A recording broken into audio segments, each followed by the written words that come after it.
Le projet est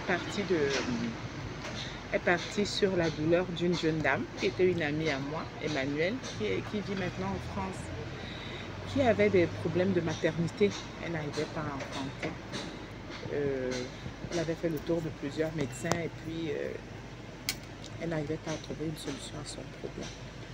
Et c'est comme ça que je fais la proposition de regarder un peu vers des enfants. Il y a des enfants abandonnés parfois à l'église. On nous dit qu'on a trouvé un bébé, on a trouvé... Et nous sommes partis à l'orphelinat d'Onkomo. À l'époque, je ne sais même pas si ça existe encore. On était partis là-bas, il y avait plein d'enfants, des nouveau-nés. Et on avait vraiment trouvé des enfants. Mais la procédure était aussi longue. Il fallait faire ci, il fallait faire ça. Elle était jeune à l'époque. Je crois qu'elle avait 24, 25 ans. Il fallait attendre. Et puis, on s'est dit, bon, à la fin du mois, on viendra souvent laisser du savon, des petites choses pour les enfants. Et c'est ce qu'on faisait. Et je me suis dit, pourquoi faire toutes les deux, ça ne peut pas, c'est pas porteur. On va apporter, mais c'est pas ça. J'en ai parlé à une de mes amies, Madame Lomier Denise, qui est ma vice-présidente aujourd'hui. Je lui ai parlé du projet. Elle s'est dit, bon, ça me dit, j'aime bien. Donc, à la fin du mois, quand vous partez, dites-moi.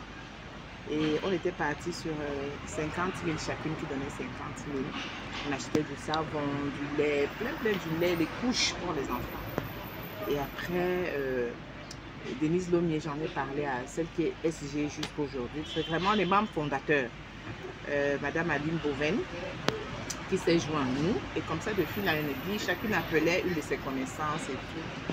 Et c'est comme ça que le projet est né. Je peux pas, vous savez, à l'époque, il y a 22 ans, on n'avait pas encore cette maturité-là, ou bien cette, comment je peux dire, cette vision de garder tout ce qu'on faisait. Mais on a fait tellement de choses. On est allé chez les vieillards, on est allé chez les orphelins, on est à l'église. Donc, ce sont ces dernières années qu'on garde un peu les photos avec l'arrivée du smartphone, on garde les photos. On était au Bala.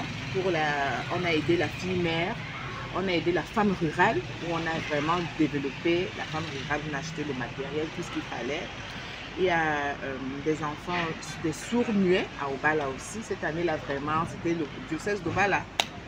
Et à chaque fois, on change. On est allé à Kribi aussi. On est allé à Kribi pour la prison de Kribi. On a aidé à la prison de Kribi les femmes. On a acheté tout ce qu'il fallait pour les femmes. On a laissé une enveloppe. Et ces derniers temps, on s'est dit, il y a 2 ans, on va travailler pour l'église, dans les églises maintenant. Donc c'est un membre qui dit, dans mon église, il y a tel projet. Mon église au village, il n'y a pas de carreaux. Mon église au village, il n'y a pas de toiture. Mon église, ceci. Donc c'est comme ça que les églises, on a travaillé pour les églises. On a fait les carreaux, les toitures, les nanas. La vice-présidente, son mari est maire, c'est le maire de Lomier. Donc elle est venue avec le projet de la maternité. On a vu les photos. Et en passant, moi j'ai eu un enfant malade. J'ai eu une fille malade qui est morte, elle avait presque 20 ans. Elle était malade, atteinte d'une maladie orpheline, le syndrome de Rett. Un enfant qui est né normalement jusqu'à 2 ans, qui marchait, qui parlait. Un jour, elle a fermé la bouche, elle s'est assise. Jusqu'à 20 ans, elle n'a plus jamais parlé, elle n'a plus jamais marché. Donc, je connais un peu la souffrance, j'ai côtoyé la souffrance. Et il y a des gens, moi j'ai la chance parce que je travaille, j'avais un boulot et puis mon mari aussi. Donc c'était lourd, mais c'était pas lourd comme quelqu'un qui n'a rien. Donc du coup, je me suis dit, je vais m'investir pour cette cause-là, pour ces mamans-là qui souffrent, pour ces familles-là qui souffrent, mais qui n'ont personne, parce que généralement on dit c'est la sorcellerie, comme la médecine n'est pas développée, c'est la sorcellerie, il faut aller jeter l'enfant, il faut faire ceci. Il y a aussi des familles vraiment démunis, le papa il a la maman et la mais ils ont des enfants, ils n'ont pas les moyens. Donc à la rentrée scolaire, on aide aussi ces familles-là, on répertorie un peu, on demande un peu, est-ce que vous connaissez des familles, est-ce que vous... Voilà, c'est... Je me suis investie dans cette cause-là parce que je me dis, peut-être qu'il y a chacun qui a son appel. C'est un peu comme un appel, je me dis. C'est un peu comme un appel, le Seigneur qui m'a donné ce cœur-là compatissant. Ce cœur-là qui se penche beaucoup sur la... Je n'aime pas voir quelqu'un souffrir. Même quand je passe, je vois quelqu'un sur la route, ça me fait un pincement. Oui. Donc je me suis dit, avec mes sœurs que vous avez vues ce jour-là, qui sont vraiment elles sont vraiment adorables. Elles sont généreuses chacune parce que sortir 60 000 francs par an, parce que c'est chacune qui donne 60 000 par an. Et on met la cagnotte ensemble pour pouvoir faire ce don. Bon, la présidente ne m'a pas dit ce qu'elle fait derrière.